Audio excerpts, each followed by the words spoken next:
It's now as we look at the wildest news stories and rumors you need to know, including WrestleMania 41 not fully booked, WWE's reaction to Tony Hinchcliffe on Raw was a complete dud, Big E responds to his insults, Drew McIntyre called some wrestlers pussies, the Charlotte and Tiffany Stratton situation has gone 100% worse, the reason why Ric Flair is not allowed to be at WrestleMania, Giulia returns to NXT, NXT fans unload on Swerve Strickland, a WWE Divas champion signed to a Legends deal, and much more.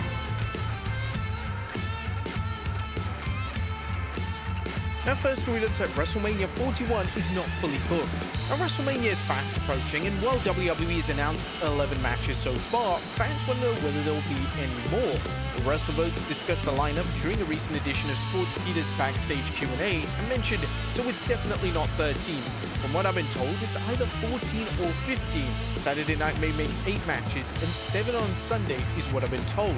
And we're definitely expecting a tag title match to be added to the show, as well as the SmackDown Women's Championship. But what other matches could actually make the show? Do you think 14 or 15 is too many?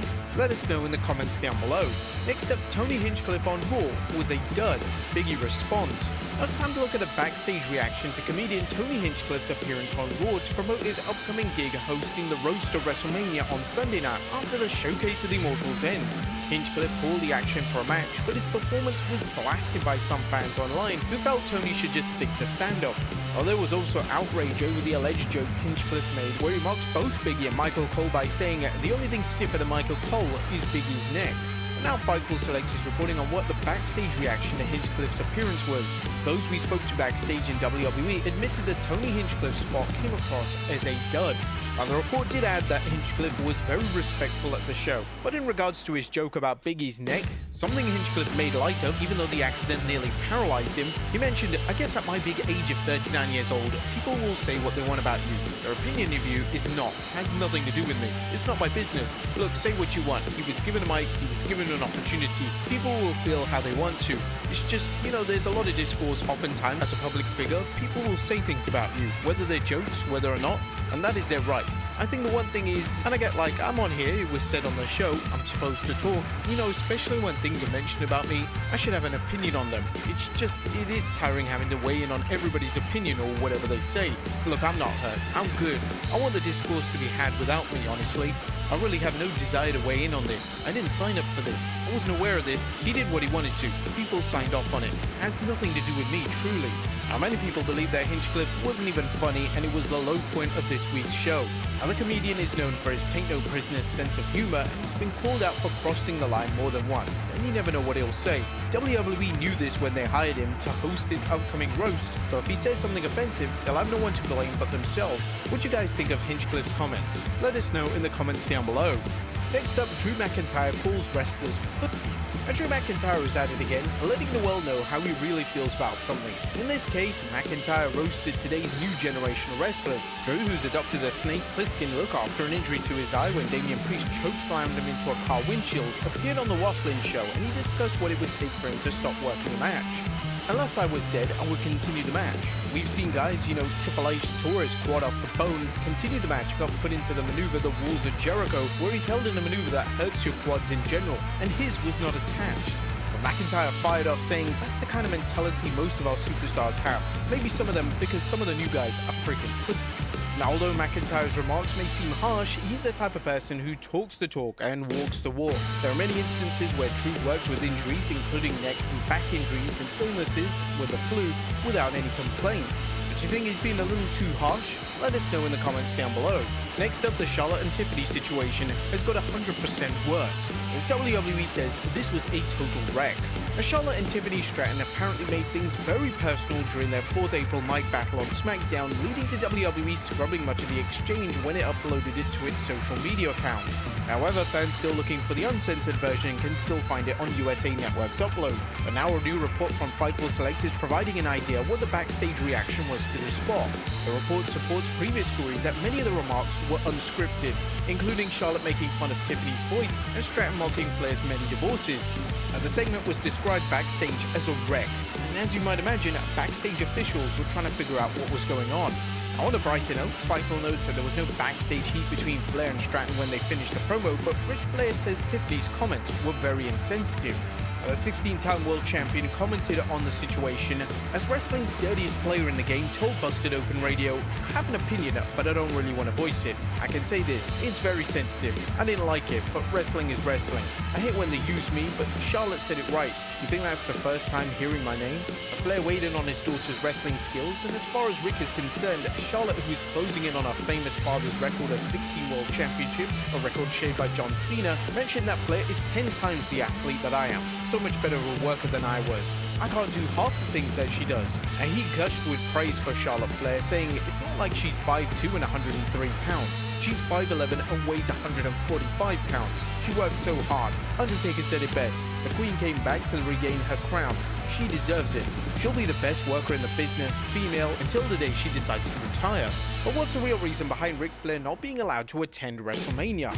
Speaking of Rick, will the 16-time world champion, at least by WWE standards, attend WrestleMania 41 to see if John Cena breaks his record by defeating undisputed WWE champion Cody Rhodes? Now, one would think that the Nature Boy would be on hand in some capacity, but that isn't happening, no matter how much he'd like to be there. Ric Flair recently appeared on Busted Open Radio and revealed, "I wish I could say that I was, but I'm not. And I understand why. I'm not mad about it by any means. Every time they talk about the title, my name gets mentioned. They keep me relevant. It's very cool. John is a great guy. Cody is a great guy. A Flair who's held more world championships than WWE recognizes explain why he won't be there. I work for another company. I'm sure I would be more than welcome. Absolutely, if I wasn't working with Tony, I would absolutely be there. They couldn't keep me out of the building." Are you guys disappointed that Flair won't be able to be in attendance when John Cena breaks the record? Next up, Giulia returns to NXT. A former NXT Women's Champion, Giulia returned to NXT last night and wasted no time letting the WWE Universe know what's on her agenda, laying out current NXT Women's Champion Stephanie McIntyre after an impromptu triple threat brawl broke out.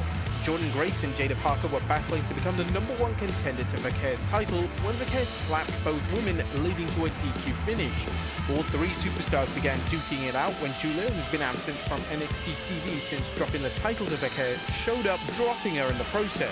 There's no word if this will lead to a one-on-one match or perhaps even a fatal four-way for the title, but things are really heating up as NXT prepares for its Stand and Deliver PLE during WrestleMania weekend. Next up, Linda McMahon dismisses the Ring Boys lawsuit. And just a heads up, this report contains discussions of sexual assault which may be distressing to some readers, but we do advise discretion. Now, it is time for an update on the current Ring Boys lawsuit against TKO Holdings and Linda and Vince McMahon. Post Wrestling's Brandon Thurston described the basis of the lawsuit, saying, "The former Ring Boys allege former WWF ring announcer Mel Phillips, who died in 2012, actually abused them throughout the 80s. The McMahons were the lead executives of the WWF throughout the decade. With Phillips deceased, the Ring Boys seek to hold the McMahons and the company they founded accountable for what they allege was negligence that allowed Phillips to abuse them." Linda McMahon left the role with WWE in 2009. But now Linda McMahon is looking to dismiss the case, and note this report only involves Linda's legal maneuverings and not TKO Holdings or Vince McMahon's. In a new motion filed Monday, Linda McMahon's attorneys argued that the Ring Boy lawsuit should be dismissed because she has no significant connection to Maryland where the lawsuit is filed. And without stepping into a legal labyrinth, the core of Linda's motion is, as Thurston reports, McMahon's lawyers made the argument that she has no sufficient connection to Maryland for the lawsuit to be rightly litigated in the U.S. District Court in the state. If her argument is successful, it could severely limit the plaintiff's ability to bring claims against the defendants elsewhere due to the statute of limitations in other jurisdictions. Next up, NXT fans unload on Swerve Strickland. It looks like the F-bomb Swerve Strickland dropped on Booker T at AEW's Dynasty pay-per-view isn't going unanswered. WWE fans on hand at last night's NXT show took some time to defend announcer Booker T following Swerve Strickland cursing out Booker at Dynasty. And fan footage has been revealed of the show, and all you can hear is loud chants of "F you Swerve," and Booker was also enjoying the moment, as you can see. And while not all AEW and WWE fans are loyal to their brand, with some actually able to enjoy pro wrestling in general, there are many fans on each side who are ready to make their opinions known, whether it's social media or at live events. And finally, a WWE Divas champion signed to a Legends deal. And last but not least, congrats to former Divas champion Kelly Kelly, as Fightful Select is reporting that Kelly has signed a WWE Legends deal. Kelly last competed at the WWE's 2022 Royal Rumble. There's no word on whether she plans to return for any more in-ring appearances, but if she's at a Legends deal, you can expect her to appear in the future.